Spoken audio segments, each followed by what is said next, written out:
찾으셨죠? 앞으로도 지금 5번, 6번을 더 해야 되니까 주일내는 이제 여기에다 딱 꽂고 오시면 돼요. 아시겠죠? 자, 우리 다 같이 한 목소리로 봉독하시겠습니다. 오직 성령의 열매는 사랑과 희락과 화평과 오래 참음과 자비와 양성과 충성과 온유와 절제이니 이 같은 것을 금지할 법이 없느니라. 아멘. 기도하시겠습니다. 거룩하신 주님, 온전히 주님의 말씀을 나누는 시간 되게 하여 주시옵소서. 세상에 쓸데없는 소리 하지 않는 입술 되게 하여 주시옵시고, 온전히 하나님께서 말씀하시는 그 화평만을 이야기하는 시간 되게 하여 주시옵소서. 주님, 이 화평, 예수 그리스도의 그 피를 아는 자만이 누릴 수 있는 화평입니다. 자유함을 믿는 자만이 누릴 수 있는 화평이며 죄사함을 받은 자들이 믿는 화평이오니, 주님, 오늘 하나님께서 이 모든 예배를 주관하여 주사 온전히 하나님의 말씀이 심겨지게 하여 주시옵시고, 그렇게 우리가 하나님과의 화평을 누리게 하여 주시옵소서. 온전히 주님께 모든 것을 맡깁니다. 예수 그리스도의 이름으로 기도드립니다. 아멘. 임마누엘. 먼저 또 이른 아침 그리스도의 몸된 교회와 지체를 섬겨주신 많은 우리 성도님들께 교회를 대표해서 감사의 말씀을 드리겠습니다. 감사합니다. 자, 이번 시간 행함이 없는 믿음은 죽은 믿음이다. 4번째 시간이에요. 다시 한번 말씀드리지만 4번째 시간이면 앞으로 6개가 더 남았다라는 거예요. 첫 번째는 야고보서의 말씀을 나눴고, 두 번째 사랑, 그 다음에 기쁨, 그 다음에 화평, 그죠? 그 다음에 뭐 있어요? 오래 참음과 자비와 양성과 충성과 온유와 절제이니 6개가 남았어요. 6개가 남았으니까 앞으로 다음 달까지는 이 말씀을 갈 거니까 주일 말씀은 무조건 여기다 딱 그냥 꽂고 오시면 돼요. 아시겠죠? 자, 벌써 4번째 시간입니다. 그리고 먼저 이제 또 지난 시간 또 희락 나눴던 희락에 대해서 다들 기억하시죠? 아니요, 전 믿고 있습니다. 근데 그럼에도 불구하고 살짝 이게 기억이 살짝 날 듯 말 듯 하는데 라는 분이 계실 수도 있기 때문에 잠깐만 말씀을 또 드리고 나면은, 먼저 이 성령의 열매, 그러니까 열매의 근원이 어디라고 말씀을 드렸죠? 나무에 있다라고 말씀을 드렸어요. 그렇게 우리가 예수 그리스도, 그러니까 포도나무이신 예수님께 붙어 있어야지만, 그러니까 예수님으로 인하여서 나오는 열매예요. 아멘. 성령님으로 말미암아서 나오는 열매예요. 그러니까 이 기쁨조차도 우리가 근원이 어디가 돼야 되냐면은 바로 하나님이 되어야 되는 건데, 참 우리는 안타까운 게 우리의 기쁨의 근원은 항상 우리 자신에게 있었다라는 거, 환경적인 요인들, 상황적인 요소들, 나를 만족하게 할 때 기타 등등등등. 근데 이런 기쁨들은 어때요? 이런 기쁨들은 항상 조건적 기쁨이에요. 그런데 문제는 뭐냐면 이런 조건적 기쁨을 내가 누리고 있음에도 불구하고 내가 막 내 자신을 세뇌를 시켜요. 그래서 나는 세상적 요인으로 기뻐하는데 그럼에도 불구하고 나는 지금 하나님 안에서 기뻐하는 거야 라고 막 나를 막 세뇌시키다가 어느 순간인가 하나님이 그래? 야, 알았어 하면서 확 한 번씩 가져가실 때 있잖아요. 너가 나하고 너무 멀어졌어. 그러니까 내가 안 되겠다. 너가 나보다 얘를 더 좋아하니까 내가 얘 가져갈게. 그 대신 넌 날 봐. 확 가져갔을 때, 그럼 우리는 사실상 거기에서 기쁨을 느껴야 되는데, 거기에서 우리는 또 기도하죠. 왜 나에게 이런 고난을 주시고, 사단아 물러가라 막 이러고 하고 계시고 막요. 그럴 때는 우리가 빨리 생각을 해야 돼요. 지금 하나님이 나를 부르고 계시는구나. 아시죠? 그렇기 때문에 만약에 이런 상황들로 인하여서 환경들이 안 좋아질 때, 내가 질병이 왔을 때, 뭐다 했을 때 모든 것이 확 무너진다. 그러면은 이 기쁨의 근원은 여지껏 나였던 거예요. 그런데 그럼에도 불구하고 이 성령의 열매는, 이 기쁨은 뭐다? 하나님이시다. 그러니까 이런 상황이다 뭐다 이런 문제가 아니라, 무화과 나무잎이 마르고 포도 열매가 감람나무 외양간에, 아멘. 그러니까 바울이 얘기하잖아요. 내가 배고플 때나 배부를 때나 비천할 때나 부할 때나 아플 때나 안 아플 때나 기분 좋을 때나 기분 안 좋을 때나, 근데 자족할 수 있는 능력을 배웠다라는 것은 그것이 마치 내가 그 상황이 돼봤으니까, 내가 이것도 해봤으니까, 저것도 해봤으니까 나는 그 상황에서 난 이겨낼 수 있어가 아니라, 지금 이야기하는 거 보면 내가 능력 주시는 자 안에서, 내게 능력 주시는 자, 그러니까 하나님으로만 말미암아서 내가 만족한다라는 거예요. 내가 오직 예수로만. 그러니까 내가 부할 때도 있잖아요. 내가 부자여서 기쁜 게 아니라 내가 부할 때는 부자는 부자인 거예요. 근데 내가 만족하는 것은 예수로 만족한다라는 거예요. 내가 아파 죽으려고 할 때도 있잖아요. 아파 죽으려고 하는 건 죽는 거예요. 그런데도 말미암아 나는 예수로 만족한다라는 거예요. 그렇기 때문에 제가 지난 시간에 나의 기쁨의 근원인지를 어딘지를 꼭 확인하셔야 된다는 거예요. 그리고 만약에 내가 세상이 말하는 기쁨을 가지고 살아가고 있다면은 어떻게 해야 돼요? 돌려야 돼요. 하나님으로. 기억나시죠? 다들 기억나실 거라 믿습니다. 이거 다 끝나면 시험 볼 거예요. 시험 보는 날에 또 안 나오시면 안 돼. 안 봐요. 안 볼 거니까 괜히 그러면 9번째, 6주 후에는 내가 잠깐 자리를 비워야 되겠다. 집에 일이 있어야 되겠다. 막 이러는 거다. 내가 그날 아플 것 같은데? 이런 분들 계시면 안 돼요. 하나님과 시험 보시면 돼요. 자, 그리고 이번 시간은 이제 화평에 대해서 나누려고 합니다. 오늘날 이제 우리가 살고 있는 세상. 겉보기에는 되게 화평한 것 같죠. 평화로운 것 같고.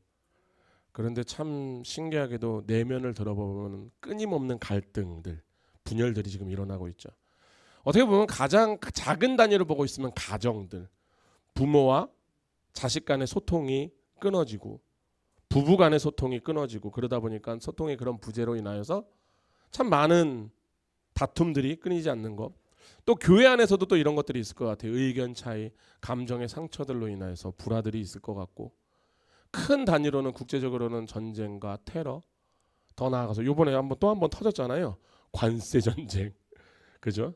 그러니까 이런 것들을 봤을 때 사회적으로는 갈등과 혐오 막 이런 것들이 팽배할 때, 근데 참 재미난 것은 이 세상도 화평을 이야기해요. 저기요, 방송실 여기서 다 보여요. 저것들을 진짜. 자, 세상도 화평을 원해요. 그죠? 세상도 평화를 이야기하잖아요.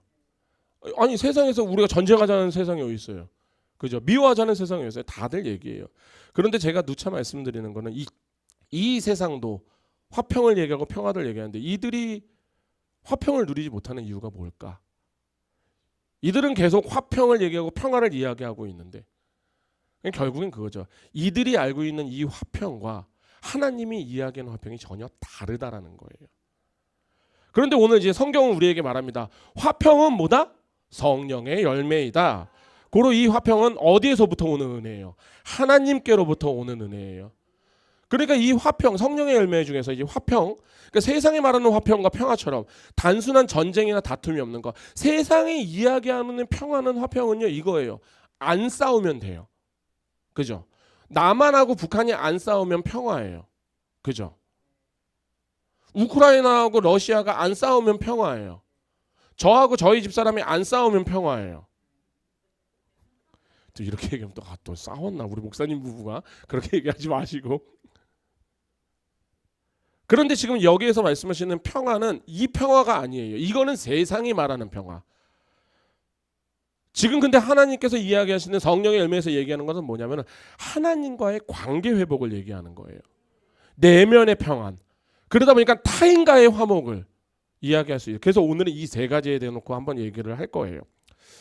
그렇기 때문에 오늘 이 말씀을 통해서 하나님께서 우리에게 주시는 화평이 무엇인지를 우리가 오늘 깊이 한번 묵상을 하는 시간이 됐고, 또 우리가 그것을 깨달았다면 이제 그 화평을 살아내는, 행함이 없는 믿음은 죽은 믿음이다. 그러면 하나님이 원하시는 행함이 뭐예요? 하나님이 원하시는 행함을 해야 되잖아요. 세상이 이야기하는 도덕적인 윤리적인 이야기를 하는 게 아니에요. 그죠? 그렇기 때문에 오늘 이 말씀을 통해서 우리가 좀 더 하나님께서 원하시는 화평이 바로 이거구나. 그럼 우리가 이 화평을 행해야 되겠구나 라는 것을 깨달았으면 좋겠습니다. 먼저 이제 화평이라는 단어를 봐야 될 것 같은데, 화평은요 헬라어로는 에이레네라고 하는데 신약 성경에서는 이것을 무슨 이야기라냐면 평안과 화목과 조화를 뜻해요. 그러니까 이것은 뭐다? 단순한 전쟁이나 갈등의 부재를 의미하는 것이 아니라 관계 회복의 조화를 이야기하는 거예요. 그리고 구약에서는 뭐라고 하죠? 샬롬이라고 하죠. 그래서 이 구약에서는 사실은 이 화평의 개념이 정말 풍성해져요. 그래서 어떻게 되냐면 물질적 안정과 건강과 정의와 공동체적 안정과 영적 평화까지 다 포함한 총체적인 번영의 의미를 가지고 있어요.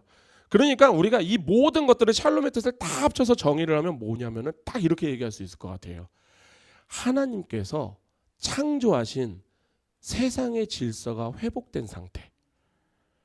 그러니까 모든 것이 하나님 안에서 제자리를 찾는 거예요. 그러니까 참된 화평은요, 단순히 조용하고 안 싸우는 문제가 아니에요. 고요한 상태가 아니라 하나님의 뜻과 질서 안에서 완전히 일치된 상태가 이 화평이고 화목이라는 거예요. 자, 그런데 이제 문제가 하나 생겼어요. 우리 인간들이 아주 큰 사고를 하나 쳤어요. 물론 우리가 친 건 아니죠. 그런데 그 죄악된 본성이 어디로 가요? 그게 얼마나 악랄한지 그 육신의 모든 것들을 다 타고 내려왔어요. 그죠? 그러니까 이렇게 말하니까 이제 아담과 하와가 괜히 괜시리 사고를 쳐갖고 그렇게 생각하지 마세요. 우리도 똑같아요. 우리도 계속 똑같은 사고 계속 치고 있어요. 잊지 마세요. 만약 제가 아담이고 저희 집 사람이 하와였으면은 달랐을까요? 아니요, 똑같았어요. 똑같았다고요. 이해가 되시나요? 잠시만요. 이게 왜 이래? 오케이. 그러니까 인간은요, 거기서 거기예요. 다 똑같아요. 어쨌든 그렇기 때문에 로마서 5장 10절에서는 이렇게 말씀하십니다. 곧 우리가 원수 되었을 때 그의 아들의 죽으심으로 말미암아 하나님과 화목하게 되었은즉 화목하게 된 자로서 더욱 그의 살아나심으로 말미암아 구원을 받은 것이니라. 아멘. 그러니까 우리는 본래 하나님과 원수된 자들이었죠. 그렇게 죄는 하나님과의 관계를 단절시켰어요. 그래서 우리는 사실 하나님의 진노 아래 놓여진 자들. 그런데 하나님께서 예수 그리스도를 보내셔서 십자가의 죽음을 통하여서 화목하게 하셨다. 그러니까 이 화목은 예수로 말미암아, 그 피로 말미암아 하나님과 우리가 화목하게 된 거예요. 그러니까 5장 1절에서 로마서 5장 1절에서 분명하게 선포합니다. 그러므로 우리가 믿음으로 의롭다 하심을 받았으니 우리 주 예수 그리스도로 말미암아 하나님과 화평을 누리자. 아멘. 그러니까 즉 이 화평은 인간의 노력으로 이루어진 게 아니라고요. 전적으로 예수 그리스도로 말미암아 그 피로 말미암아 주어진 하나님의 은혜라는 거예요. 그러니까 우리가 복음을 믿는 그 순간 예수 그리스도의 그 피값으로 말미암아 하나님과 우리는 원래 원수였잖아요. 하나님은 우리를 안아주고 싶었는데 안지를 못해요. 왜? 우리는 죄덩이였으니까. 너희들이 죄가 있으니까. 그러니까 너희들이 그 죄를 사함을 받지 못하면 내가 너를 보지를 못해. 하나님은 그때 당시만 해도 우리를 보지도 않으셨어요. 그런데 예수 그리스도의 복음을 받아들임으로 말미암아 믿음으로 말미암아 이제 하나님 예수 그리스도의 피값이 우리에게 적용이 된 거예요. 그래서 우리가 갑자기 원수 관계에서 화목 관계가 되는 거예요. 그러니까 우리가 칭의를 받았다라는 것. 이건 단순하게 그냥 법적인 용어로서 그냥 선포하는 게 아니에요.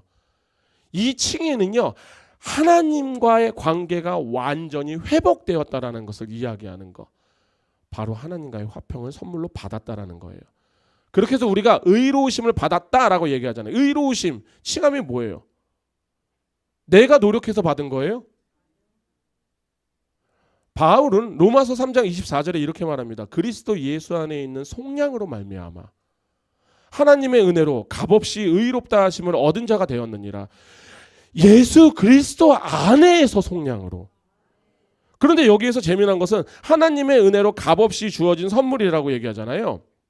그래서 하나님의 은혜로 값없이 의롭다 하심을 얻은 자가 되었다고 하잖아요. 여기에서 값없다라는 뜻이 뭐냐면은 원어로 보면 도레안이라는 단어인데 뜻 자체가 뭔지 아세요? 명사로서 선물이에요. 그러니까 값없이 줬다라는 것은 내가 너에게 그냥 선물을 줬어. 선물은 값없이 주는 거예요. 그죠? 물론 우리 인간들이야. 제가 저희 집사람에게 생일 선물을 줬어요. 그럼 우리 인간들이 바라는 게 있겠죠. 내 생일에는 내가 당신 생일에 이걸 줬잖아? 내 생일에는 그냥 내가 얘기 안 할게. 물론 이거는 우리가 이야기는 안 하죠. 하지만 우리에겐 분명히 그것이 내포되어 있어요. 이렇게 하시면 또 인정 안 하시면 또 저만 그렇게 되는 거예요. 어쨌든 그런데 만약에 하나님이 우리에게 값을 요구하셨다라면 여기에서 하나님의 그 값을 요구하심을 충족할 수 있는 사람이 어디 있을까요? 이 세상을 다 갖다 줘도 예수님의 그 핏값을 살 수 있을까요? 아니요, 없을 거예요. 그렇게 되면 뭐예요? 우리 중에 누구 한 사람 구원받지 못했을 거예요. 그러니까 이 선물이 너무나도 귀한 거예요. 그러니까 우리가 집 팔고 땅 팔고 냉장고 팔아서 천국을 살 수 있다라면은 그 천국은 뭐예요? 그렇게 싸구려 천국이 없어요. 내가 노력해서 내가 내 집 좀 팔아서 내가 내 냉장고 좀 팔아서 내가 노력 좀 해갖고 내가 뭐야 머시갱이야는 어디서 나는 거야? 내가 작정 기도 좀 했다고, 내가 헌금 좀 많이 했다고, 내가 봉사 좀 많이 했다고, 내가 주일 성수 좀 되게 열심히 했다고, 이렇게 해서 살 수 있는 천국이라면 이 땅 가운데서 가려는 사람들은 다 갈 수 있겠죠. 그렇지 않아요? 만약에 집 팔고 땅 팔고 냉장고 팔아서 천국 살 수 있으면요, 만수르 형님은요 천국을 갈 이유가 없어요. 이 땅이 천국이에요. 빌 게이츠 형님은 어떨 것 같아요? 제가 그분들에게 형님이라고 하는 것은 그분들이 저보다 나이가 많은데 야라고 할 수는 없잖아요. 그래서 저는 그분들 일론 머스크 이분은 제가 모르겠어요. 나이대가 어떻게 되는지는 모르겠는데 저 같은 형님인 것 같아요. 그러니까 이런 분들은 굳이 천국 갈 필요가 없어요. 이 땅에서 내가 천국을 누리고 있잖아요. 그러니까 우리가 누리고 있는 이 천국은요, 우리가 가야 되는 저 천국은 먼저 우리가 이 땅에서 천국을 누려야 돼요. 천국 백성으로. 천국은 저기에도 있지만 천국이 내려왔다고도 하셨어요. 너희 안에 왔다고, 네 안에 왔다고, 도래했다고 얘기했어요. 그러니까 고로 내가 이 땅 가운데서 천국을 먼저 살아내야 되는 거고, 또한 우리가 가야 되는 저 천국이 있잖아요. 그러니까 여기는요 아무나 누릴 수 있는 것이 아니에요. 아무나 갈 수 있는 것이 아니에요. 이것을 누리고 갈 수 있는 자들은 바로 하나님과 화평을 이룬 자들, 칭의를 받은 자들, 의롭다 함을 입은 자들만 갈 수 있는 곳. 아멘. 자, 그럼 이제 알았어요. 이제 우리가 어찌 됐든 제가 굳이 말씀을 안 드려도 우리는 이제 알았어요. 바로 우리가 하나님과 화평한 자예요. 혹시 여기서 하나님과 아직 화평하지 않으신 분, 토요일에 나오시면 돼요. 성경 공부하시면 돼요. 그럼 화평하시게 될 말씀 만들어 드릴게요. 그런데 문제는 뭐냐면은 많은 성도들이 하나님과 화목하게 되었음에도 불구하고 여전히 자신이 화목하지 못한 삶을 살아가고 있는 게 또 사실이잖아요. 그죠? 그렇게 많은 사람들이 죄책감과 수치감과 과거의 상처와 실패와 끊임없이 자기를 정죄하고 그 속에서 살아가고 있단 말이에요. 그런데 복음은 우리에게 어떻게 이야기하냐면 고린도후서 5장 17절입니다. 이렇게 이야기합니다. 고린도후서 5장 17절. 제가 읽겠습니다. 그런즉 누구든지 그리스도 안에 있으면 새로운 피조물이라. 이전 것은 지나갔으니 보라 새 것이 되었도다. 아멘. 새 것이 되었도다. 이 말은 이제 하나님이 우리를 의롭다 하셨다고 하면은 우리의 존재가 변했다라는 거예요. 그러니까 존재 자체가 아예 이제 변한 거예요. 그렇게 우리는 예전에 하나님을 신뢰하지 못하던 자였어요. 그죠? 우리 하나님과 원수였다니까요. 아니었어요? 또 여기에서 또 우리 교회는 우리 목사님만 원수였구나요? 아니잖아요. 우리 모두가 원래 하나님과 다 원수였어요. 그런데 우리가 하나님이 예수 그리스도의 피로 말미암아 우리를 새 것으로 만들어 주셨어요. 그래서 우리가 이제 하나님을 신뢰할 수 있게 된 거예요. 제가 그래서 저번에 믿음에 대해서 말씀드렸잖아요. 우리는 하나님을 믿어요. 세상에서 이야기하는 하나님을 믿는다는 건 뭐예요? 하나님의 존재의 여부를 이야기하는 거죠. 그런데 우리가 하나님을 믿는다는 건 뭐예요? 하나님을 신뢰하느냐 안 하느냐의 문제죠. 여기 계신 분들에게 집사님, 담임 목사님을 믿어요? 라고 하면은 그분이 저의 존재의 유무를 물어보는 거예요? 아니잖아요. 우리 담임 목사님을 신뢰하세요잖아요. 그죠? 그렇기 때문에 우리가 지금 예수의 피로 말미암아 내가 새 것이 되었다라는 것은 그 원수의 관계가 다 정리가 됐다라는 거예요.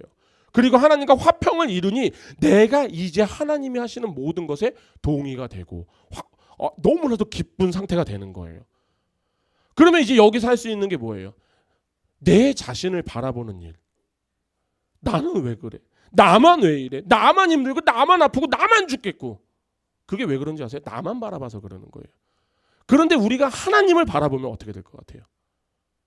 제가 지난 시간에 말씀드렸죠. 제가 여행에 미쳐 있을 때 그 여행을 끊을 수 있었던 이유가 뭐였다고요? 게임을 해서예요. 이게 참 이게 방송도 나가는데 저기 담임 목사님은 중독자였나라고 할 수 있는데 그건 한 20년 전 얘기. 그래서 그 얘기를 하는 거예요. 그래요. 불과 10몇 년 전 얘기예요. 그냥 제가 좀 늘렸어요. 죄송합니다. 그냥 어찌됐든 그러니까 바로 그거예요.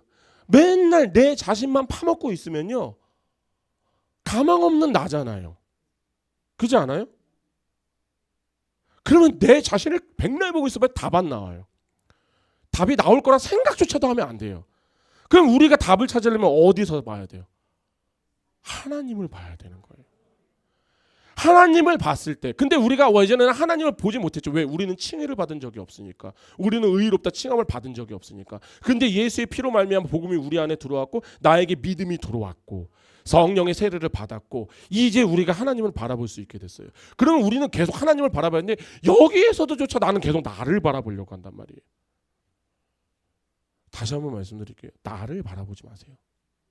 나를 바라보면요, 답 하나 안 나와요. 근데 우리가 하나님을 바라본다면, 그분을 진정으로 신뢰를 한다면, 그때 바로 우리가 비로소 내적 평안을 얻어요. 그리고 우리가 여기서 더 나아간다면 이제는 내 자신이 아니라 타인과의 화평을, 그러니까 우리가 생각을 해봐야 되는 거예요. 하나님과 화목한 자는요, 이웃과도 화평을 이루는 자로 살아가야 돼요. 왜? 그 안에 하나님이 계시잖아요. 혹시 여기 계신 제 안에 계신 성령님과 우리 여기 계신 우리 성도님들의 성령님이 다 달라요? 큰일 나요. 다 다르면 그때부터 난리가 나는 거예요. 우리 안에 있는 다 성령은 다 한 성령이에요. 물론 그 성령님이 다 다르게 일하세요. 제가 그래서 어저께 이제 성경 공부팀에서 이런 얘기했어요. 첫째를 키울 때하고 둘째를 키울 때하고 셋째를 키울 때가 다르죠. 첫째를 키울 때처럼 셋째를 키우면요, 큰일 나요. 그죠? 똑같은 거예요. 하나님 앞에서는 딱 봤을 때 우리 안에 다 성령님이 계시잖아요. 근데 얘를 보니까 만약에 우리를 다 같이 다윗처럼 키우려면 하나님 다윗처럼 키우실 수는 있으시겠죠. 이 땅에 80억 인구인데 하나님이 일하시면요, 80억 인구가 다 다윗 되는 거예요. 그런데 하나님께서 절대 그렇게 일 안 하세요. 왜? 우리는 한 사람 한 사람이 다 다르거든요. 거기에 맞춰서 일하시는 하나님. 그러니까 만약에 이거는 좀 다른 데를 좀 갔다 오면은 우리가 다른 분께서 나 이런 하나님 만났어, 이런 하나님 만났어, 부러워하지 마세요. 나를 만나 주신 하나님을 자랑하세요. 자, 어찌됐든 그러니까 우리 안에는 지금 다 같은 한 성령이 있어요. 그렇기에 우리는 그 안에서, 그러니까 여기에서 오해는 하시면 안 돼요. 화평을 이루라고 하니까 저 사람이 내 속을 긁어도 내 속도 모르고 믿음 막 그러고 있을 때 하하호호 칠렐레 팔렐레 하고 그런 소리가 아니에요. 제가 솔직하게 말씀드리면 여기에서 어떤 분이 와서 막 그렇게 해서 막 지적하고 막 하면은 여기서 칠렐레 팔렐레 하고 계신 분들 어디서 하하호 어디 나와요? 다들 이렇게 보죠. 맨 처음에 예 알겠어요 집사님 하지만 이렇게 가서 이렇게 좀 뒤에서는 다 지가 뭐를 한다고, 너 내가 뭐를 한다고, 내가 내 속도 모르고 다 그러고 있잖아요.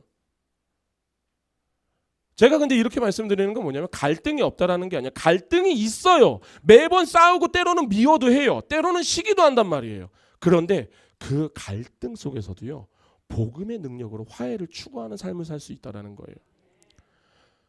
이런 말씀을 드렸던 것 같아요. 우리가 받은 이 용서, 감히 누가 이런 용서를 할 수 있겠어요? 그렇지 않아요? 이 용서는요, 우리가 받은 용서는요, 세상에서 이야기하는 그런 용서가 아니에요. 그런데 내가 이 용서를 진짜 받았다고 하면은, 내가 세뇌시키지 말고 나는 받지도 않았는데 세뇌시키고 나는 받았어가 아니라 진짜 내가 전인격적으로 하나님을 만났고 내가 정말 원수 되었을 때, 내가 죄인이었을 때 나를 용서하신 하나님. 내가 하나님 잘못했어요. 다시는 이것도 안 하고요. 저것도 안 하고요. 이렇게 안 할게요. 이렇게 하고요. 저렇게 할게요 해서 용서하신 게 아니라 너희가 나를 찾지도 않을 때, 너가 나하고 원수였을 때 내가 널 찾아가서 내가 널 용서했잖아. 그러니까 우리가 이것이 실질적으로 믿어진다면은 그때 비로소 내가 이 용서를 한단 말이에요. 그래서 용서는요, 우리가 내가 하고 싶을 때, 안 하고 싶을 때 그러는 게 아니에요. 옵션이 아니에요. 이 용서는요, 그냥 해야 되는 거예요. 왜? 내가 이 은혜로 살아났기 때문에. 아멘. 자, 그러면은 이제 이거예요. 하나님과 화평을 누리는 자로서 타인과 화평을 누리고 싶다면 우리가 어떻게 해야 될까? 이게 실질적인 문제잖아요. 그렇지 않아요? 그렇기 때문에 제가 먼저 말씀을 드릴 수 있는 거예요. 가정에서 화평을 이루고 싶으면 먼저 배우자나 자녀의 믿지 않는 분들 복음의 눈으로 한번 바라보세요. 교회 안 나간다고 그렇게 뭐라고 하지 마시고, 술 먹고 들어왔다고 그렇게 뭐라 하지 마시고, 밤새 놀고 왔다고 그렇게 뭐라고 하지 마시고, 조금 측은한 눈으로, 긍휼의 눈으로 한번 그들을 봐보세요. 저러고 사는 것도 힘들겠다. 다 해보셨잖아요. 뭐 안 해보신 것처럼 얘기를 하셔 다들.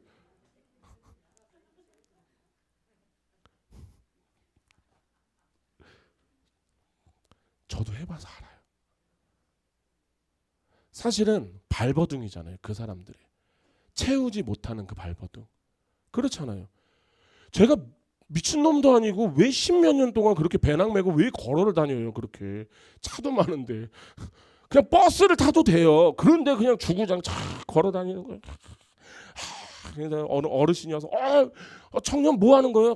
이 나라의 청년이 우리나라를 밟으면서 알고 싶어서 가고 있습니다.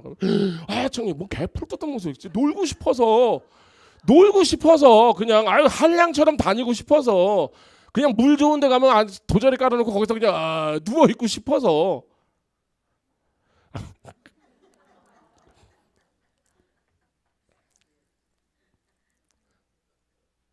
그렇게 해서 여행 한번 끝나고 나면 왠지 뭔가 하나 한 것 같잖아요. 아니 파주에서 해남에서 파주까지 걸어가 봐요. 끝나고 나면은 여기에서 속에서 내가 오늘 또 이거 하나 해냈네. 딱 한 달이에요. 딱 한 달. 그때 분도 또 내 또 통파고 있는 거예요. 내 나 잡고 또 나 어떻게 살지? 그러다 또 힘들면은 또 가는 거예요. 요번에는 파주에서부터 태종대까지 걸어가 볼까? 미친놈. 제가 미친놈이었어요. 그러니까 여기 계신 분들이 아니라 제가 미친놈이었다고요. 근데 그걸 왜 했을 것 같아요? 그 공허함. 그러니까 이 세상에서 믿지 않는 자들은요, 지금 막 그렇게 하고 있는 행동을 우리가 이해를 해줘야 돼요. 그 공허함을 채우려고. 제가 그랬다니까요. 그런데 예수 안에 들어오고 나니 이 공허함이 꽉 없어져 버리는 거예요. 왜? 예수가 내 안에서 꽉 채우시니까. 아멘. 그러니까 만약 그들을 보고 있으면은 그래서 야 이놈의 새끼야, 오늘 왜 술 처먹고 들어와갖고 이 새끼야, 내일 교회 가야 되는데 교회 어차피 다 이런 소리 할 필요가 없어요. 그냥 측은하게 보시고, 하나님의 택한 백성이라면 빨리 만나만 주십시오. 그러면은 하나님께서 일하신다니까요. 아멘. 또 교회 안에서 화평을 이루고 싶으면 어떻게 해요? 제가 이거 한 가지는 확실하게 말씀드릴게요. 내 주장, 내 의견이 중요한 게 아니에요. 교회에서는. 바울이 말했던 것처럼 우리에게 은사를 주신 이유가 뭐예요? 교회의 덕을 세우기 위함이에요. 즉 우리는요, 이 교회 안에서 가장 우선이 되는 게 교회를 세우는 게 우선이에요. 이 말은 우리가 성령 충만한 성도는요, 나의 권리와 주장하는 것보다 더 중요한 게 복음을 위해서 내가 손해를 봐도 기꺼이 받을 수 있는 자가 돼야 되는 거예요. 왜? 교회 안에서 이 화평은요, 성령의 열매니까. 그렇다라는 것은 예수님도 먼저 이 교회를 위해서 십자가를 지셨어요. 아멘. 그러니까 우리는 이런 희생까지는 아니더라도 내가 조금만 손해보는 것 같아도 그게 아니라 그좀 감사할 수 있잖아요. 내 주장, 내 권리가 어디 있어요? 우리는 하나님의 주장과 하나님의 권리로 사는 사람들이에요. 그것을 아마 우리가 인지하고 있다면요, 아마도 교회 안에서 참 많은 싸움이 줄어들 거라고 저는 생각을 합니다. 그리고 이제 우리가 여기서 더 하나 알아야 되는 것은 바로 여기 계신 우리 분들 중에서, 우리 중에서 누구 하나가 화평을 원하지 않는 사람이 없어요. 근데 우리는 하나님과 다 화해했어요. 그 안에서 화평을 누려야 되는데 그 어떤 누구는 화평하지 않는 게 문제인 거죠. 그죠? 왜 그럴까? 그러면 우리는 오늘 지금 이 시간에 알아야 될 것은 화평을 방해하는 요소들이 분명히 있다라는 거예요. 그럼 과연 그게 무엇일까를 우리가 봤을 때 첫 번째로는 바로 정죄감과 두려움을 이야기할 수 있을 것 같아요. 이것이 드는 정확하게 그러니까 이것에 대해서 우리가 정확하게 정의를 할 수 있는 것은 뭐냐면은 하나님의 용서와 주권에 대한 불신을 이야기하는 거예요. 저는 지금 사전적으로 정죄의 뜻이 뭔지 아세요? 죄가 있다라고 단정을 하는 거예요. 그러니까 만약에 내가 이 정죄감을 느끼고 있다라면은 하나님은 나를 용서하셨다고 하는데 나는 아직까지 그 정죄감에서 자유롭지 않다라고 한다라면은, 그런데 보통 이 이유가 뭐냐면요, 보통 다 그거예요. 과거의 죄나 실수, 실패에 대한 이런 기억 때문에. 그래서 특히 신실하게 신앙생활을 하는 사람일수록 사단은 이걸로서 공격을 굉장히 많이 하죠. 그러니까 우리가, 제가 다시 한번 말씀드리면 여기에서 우리는 죄를 안 짓는 존재가 아니에요. 여기서 죄 안 지으신 분 짓고, 아멘. 우리는 짓고 살아요. 기독교인은 죄를 안 짓는 존재가 아니에요. 죄를 아는 존재예요. 내가 지은 죄를 알기에 회개를 할 수 있는 거잖아요.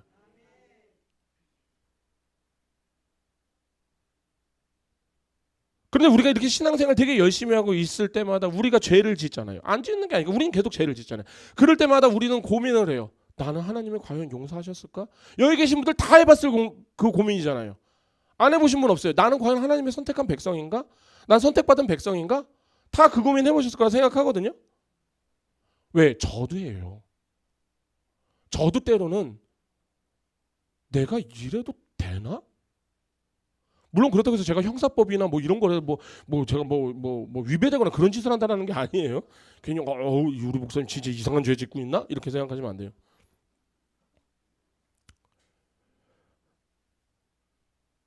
이게 바로 어떻게 보면 사단의 관계예요.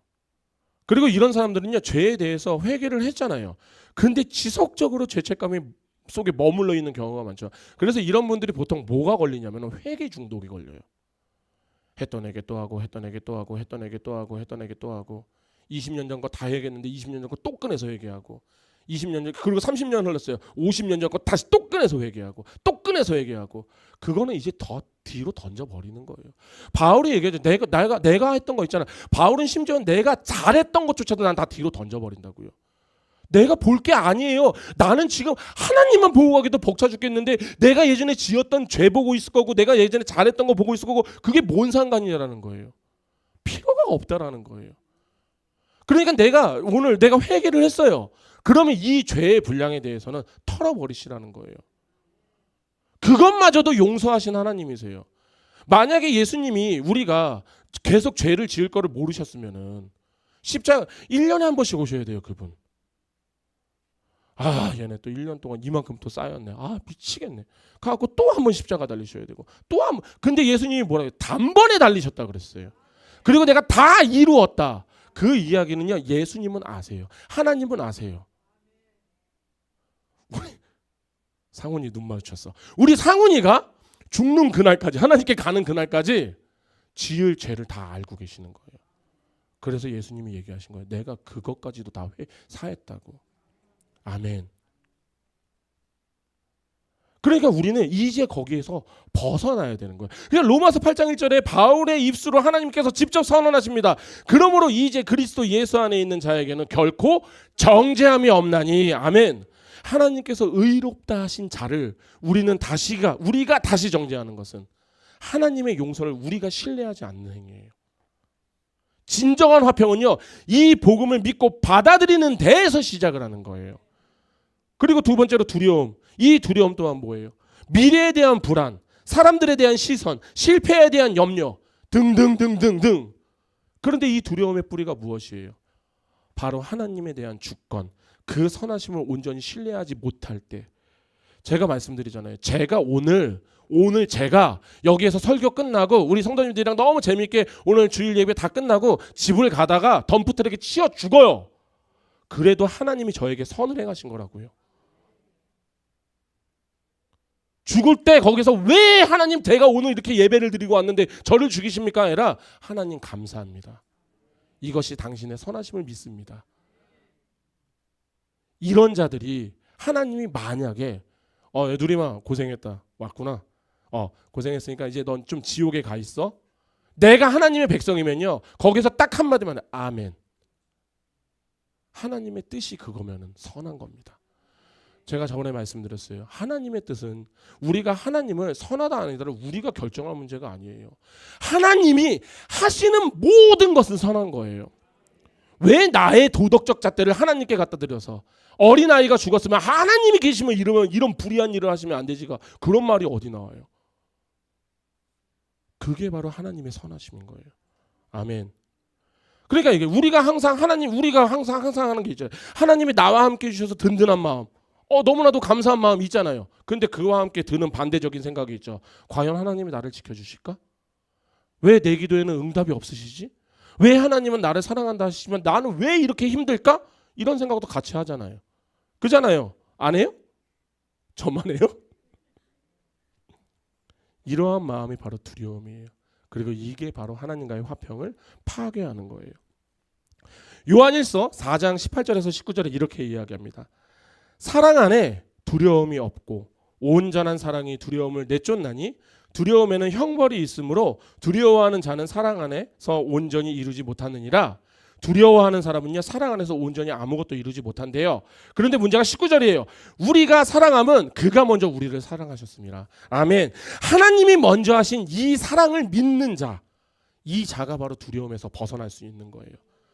즉 이 화평은요 하나님이 나의 삶을 완전하게 다스리신다 라는 믿음 위에서 자랄 수 있는 거예요. 그리고 세 번째로 자기중심성이 있어요. 자기중심성. 어쩌면 이게 가장 큰 문제점이 될 수 있어요. 제가 조금 전에도 말씀드렸어요. 자기주장과 자기권리 교회 안에서 있는 것들. 그러니까 이 자기중심적이라는 게 뭐냐면은 복음 대신 자기중심적인 사고로 인한 갈등을 이야기하는 거예요. 거기에다가 더 중요한 것은 자기중심적이 뭐예요? 타락의 본성이잖아요. 원죄의 본성이 바로 이거잖아요. 아담 이후에 인간은 모두 자기가 주인 되는 삶이었어요. 여기 계신 분들 우리 예수님 만나기 전에 다 내가 주인이었잖아요. 여기 계신 분 중에서 왕년에 잘 안 나가셨던 분 어디 계셔? 왕년에 다 잘 나가셨지. 그래서 우리가 예수님을 만나기 전에 복음이 들어오기 전에 항상 우리는 어떻게 관계를 맺었었냐면 내가 옳았어요. 내가 우선이 되는 관계였어요. 그러니까 그리고 나서 이것들이 교회 안에 들어왔는데 이 자기중심성들이 드러난단 말이에요. 우리 여기 계신 우리 성도님들 다 한 번씩 솔직하게 얘기해서 이런 생각 수도 없이 해보셨을 거예요. 아니 왜 저 사람 왜 저 집사님은 왜 내 말을 왜 이렇게 무시하지? 아니 왜 우리는 왜 내 방식을 안 따라와? 아 나는 성경을 받을 자격이 있는데 나를 이렇게 막대한다고? 이런 생각 다들 해보셨을걸요? 다 해보셨을 거예요. 그리고 이런 마음은요 끊임없이 갈등과 분열을 낳아요. 근데 빌립보서 2장 3절에서 4절은 이렇게 얘기합니다. 아무 일에든지 다툼이나 허영으로 하지 말고 오직 겸손한 마음으로 각각 자기보다 남을 낮게 여기고. 아멘. 각각 자기의 일을 돌볼 뿐이더라 또한 각각 다른 사람의 일을 돌보아 나의 기쁨을 충만하게 하라. 아멘. 만약에 예수님이 제가 방금 전에 우리가 했다라는 그 간혹한다라는 그 생각을 하셨으면 어떻게 될 것 같아요? 예수님이 딱 이런 생각하는 거야. 아 왜 저 피조물들은 왜 내 말을 안 들어? 아니 내 방식이 옳은데 왜 나를 안 따라오는 거야? 아니 왜 나만 십자가를 져? 저것들도 같이 져야지. 왜 나만 대속제물이 돼? 저것들이 같이 해야지. 라고 하면은 이런 생각하셨으면 어떻게 됐을 것 같아요? 여기 계신 분들 우리 다 같이 손에 손 붙잡고 지옥 구덩이로 들어가야 돼요. 그런데 예수님이 어떻게 해서 자기를 비우시고 종의 형체로 오셨어요. 가장 겸손한 자리로. 아니 창조주가 피조물이 됐다고요. 그리고 십자가에 나중에 어떻게 달리셨어요? 죄인으로 안 달리셨어요. 죄로 달리셨다고 얘기하셔요. 가장 낮은 곳으로 오신. 그러니까 내가 교회 안에서 자기중심적인 사람은요 결코 화평을 날 만들어낼 수가 없어요. 오직 복음 앞에서 자신을 낮추는 사람들, 그리고 상대방을 주님처럼 존귀하게 여길 때 이 화평이 찾아온다라는 거예요. 그러니까 우리가 어쩌면 가장 조심해야 되는 것이 바로 이 자기중심적 사고인 거죠. 교회 안에서 만약에 이런 일이 있다면 분명히 여기 계신 분들 중에서 이렇게 생각, 여기 계신 분들 중에서 내가 하나님의 나라와 하나님의 뜻을 위하여서 다른 명목을 갖고 이 자리에 계신 분들은 없을 거라 저는 믿거든요. 그런데 문제가 뭔지 아세요? 내가 만약에 자기중심적 사고를 갖고 있으면요, 어쩜 나는요 명목상 명분상으로는 하나님의 나라를 위해서 이 자리에 있지만 어쩜 나는 지금 나의 나라를 만들고 있을 수도 있다라는 거예요. 그렇게 우리 그리스도인들은요, 자기 중심적이 아니에요. 예수 중심적으로 가야 되는 거예요. 그리고 마지막으로 또 뭐가 있을까요? 거짓된 평화를 추구를 꼽을 수 있을 것 같아요. 이게 뭐냐면 일단 문제를 피하거나 덮는 방식. 일단 거기서 우리가 그렇게 하게 되면 일시적인 안도감을 가져요. 그런데 바로 이게 바로 세상이 추구하는 방법이에요. 세상이 그렇잖아요. 많은 일들이 생겼을 때 일단 그 앞에 있는 것만 덮어요. 이것만 치우면 돼요. 그죠? 그지 않나요? 제가 예전에 이제 주식이나 이런 것들 이제 예수님 안 믿을 때 막 하고 보였으면은 그렇잖아요. 세상에 뭐가 하나 펑 터져요. 그럼 막 이번에 뉴스를 보니까 우리 트럼프 형님이 한마디 했다고 해서 몇 천조가 날라갔다고, 나스닥이 몇 천조가 날라갔다 그러더라고요. 그 한마디에 그냥 푹 해서 몇 천조가 날라갔대요. 그런데 되게 재미난 거 알려드릴까요? 이거 얼마 안 지나면 그냥 몇 천조 다시 차요. 그러니까 뭐냐면은 그냥 한순간에 이것만 있으면 휘청거리지만 이것만 치우면은 그냥 안전해지는 거예요. 그런데 문제는 이게 뭐냐면 이런 게 평화인데, 이런 평화가 교회 안에 들어오면 뭐가 되는지 아세요? 갈등이나 죄 문제 앞에서 그냥 덮어 지나가고 그냥 좋은 게 좋은 거지. 제가 원래 되게 둥글게 한 사람이에요. 제가 원래 둥글게 되게 좋아해요. 그런데 이런 태도는 우리가 복음 안에서는 굉장히 안 좋은 거예요. 왜냐하면 평안에는 보이지만 그 문제를요, 내면에 방치하게 되면요, 결국엔 나중에 더 큰 불안 요소가 나와요. 이런 예가 좋아요. 어떤 가정이 있어요. 어떤 가정에서 어떤 아이가, 임나엘이가 죄를 졌어요. 막 하면 안 되는 행동을 했어요. 근데 내가 그냥 거기서 분란을 일으키기가 싫으니까 그래, 애니까 그럴 수 있어, 이러고 넘어갔다고 치자고요. 그럼 나중에 어떻게 돼요? 우리가 알고 있는 속담이 있잖아요. 바늘 도둑이 소도둑 되는 거예요. 그러면 이런 가정은 어떻게 돼요? 결국 깨지게 되어 있는 거예요. 그러니까 이런 이야기를 정확하게 성경이 또 말하고 있어요. 예레미야서 6장 14절을 보면 이렇게 나옵니다. 예레미야서 6장 14절입니다. 그들이 내 백성의 상처를 가볍게 여기며 말하기를 평강하다 하나 평강이 없도다. 아멘. 지금 이 말씀이 선지자나 제사장들이 이스라엘 백성의 죄를 지금 계속 보면서 얘기하는 거예요. 외적 평화. 평강해. 너희들에게 그렇게 큰 문제가 있는 게 아니야. 평강해를 이야기하고 있는 거예요. 그런데 하나님께서는 제기하시죠. 이거는 지금 뭐다? 거짓된 평안이다. 그러니까 진짜 하나님과의 화평의 시작은요, 어떤 거냐면 내가 죄를 직면하고 회개를 할 때 시작이 되는 거예요. 이 말은요, 하나님과의 화평은요, 문제를 피함이 아니에요. 문제를 복음으로 해결하는 거예요. 아멘. 그러니까 예수님은 단지 우리의 죄를 무시하지 않았어요. 예수님이 만약에 한마디만 하시면 되는 거잖아요.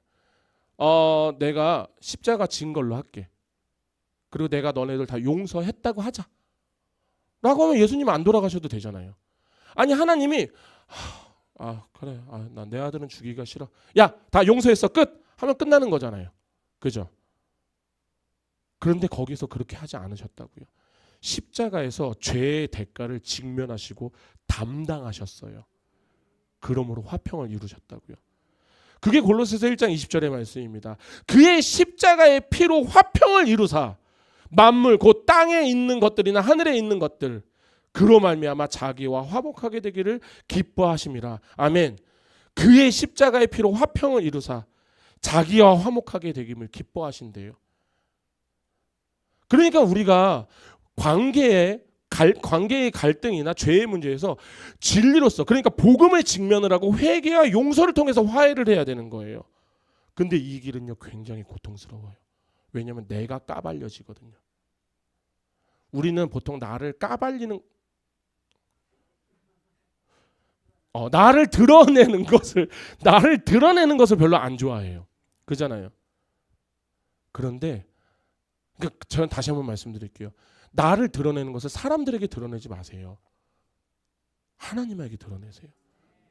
집사님, 내가 사실은 이런 죄를 짓고 저런 죄를 짓고 내가 이렇게 했고 저렇게 어떻게 장담할게요.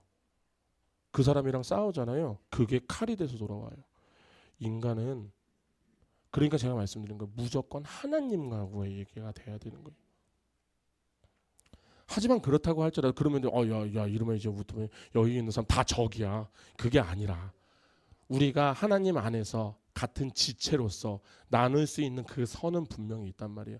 그래서 저는 항상 이렇게 말해요. 죄 빼고는 다 나누세요. 죄 빼고는 다 나누시라고요. 아멘. 그렇게 돼야지 그 길의 끝에서는 성령이 주시는 참된 화평을 임할 수 있는 겁니다. 자, 그러면 이제 마지막으로 우리가 화평을 어떻게 살아내야 될까요? 어떻게 살아내야 될까요? 성령의 열매는 어떻게 맺는 거라고요? 성령의 지배를 받는 것이에요. 고로 우리가 이 말씀 안에서 기도로 주님께 가까이 나아갈 때 성령이, 이게 이제 이런 비유가 맞나 안 맞나는 모르겠는데 이런 것 같아요. 우리가 1급수에 사는 물고기가 있는데 그것을 저기 상급수에다 던져놓으면 어떻게 될 것 같아요? 못 살겠죠. 근데 이 1급수에 있는 그 물고기를 1급수가 있는 되게 깨끗한 연못에서 풀어놓으면 이거는 어떻게 될 것 같아요? 왕성하게 헤엄치고 막 난리가 나겠죠. 그러니까 그런 것 같아요. 우리 안에 계신 성령님, 이 성령님이 내 안에서 나를 좀 더 왕성하게 나를 이끌고 갈 수 있는 방법 중에 하나가 뭐다? 내 마음에 진리를 꽉 채워넣는 거예요. 근데 이 진리가 뭐라고 했어요? 예수 그리스도와 하나님의 말씀이 진리라고 말씀을 드렸죠. 아멘. 그것을 꽉꽉 채워 넣었을 때, 이런 표현을 하는 건 맞을지 안 맞을지 모르겠지만 물 만난 고기처럼 우리 성령님께서 내 안에서 확실하게, 물론 하나 성령님이 일하시면 폐수에서도, 그러니까 사실 그렇잖아요. 우리가 원수였을 때 오셨잖아. 그럼 우리는 원래 폐수였어요. 폐수. 공장 폐수와도 같던 것들. 물론 거기에서도 하나님은 일하시면 일하시겠지만, 그럼에도 불구하고 만약에 내가 그 폐수 다 걷어내고 이 안에 성령님이 좋아하시는 그 진리를 꽉꽉 채워두면은, 아니 한 성령님께서 내 안에서 얼마나 나를 이끌어가기가 편하시겠어요. 얘는 얘기만 하면은 알아들어. 누리마 가야지. 예, 알겠습니다.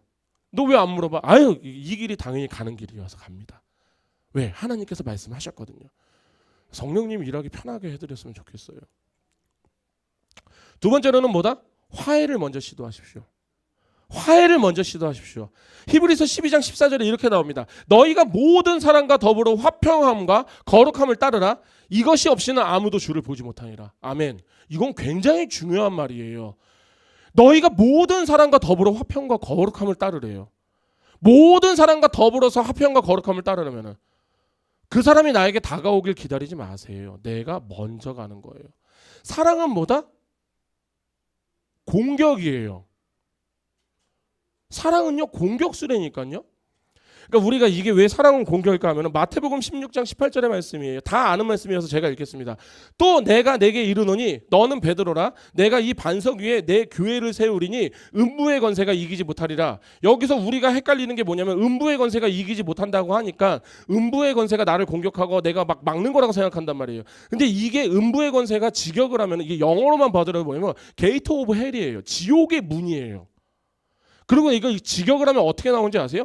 그러고 제가 읽겠습니다. 그리고 내가 너에게 말하노니 너는 베드로다. 그리고 이 반석 위에 내가 나의 교회를 세울 것이며 지옥의 문들이 그것을 이기지 못할 것이라. 지옥의 문이 그것을 이기지 못한대요. 우리가 통상 생각을 할 때 문은 공격 수단이에요, 방어 수단이에요? 우리가 영화 로마나 막 이런 막 중세 시대를 보면은 성문을 걸어 잠그잖아요.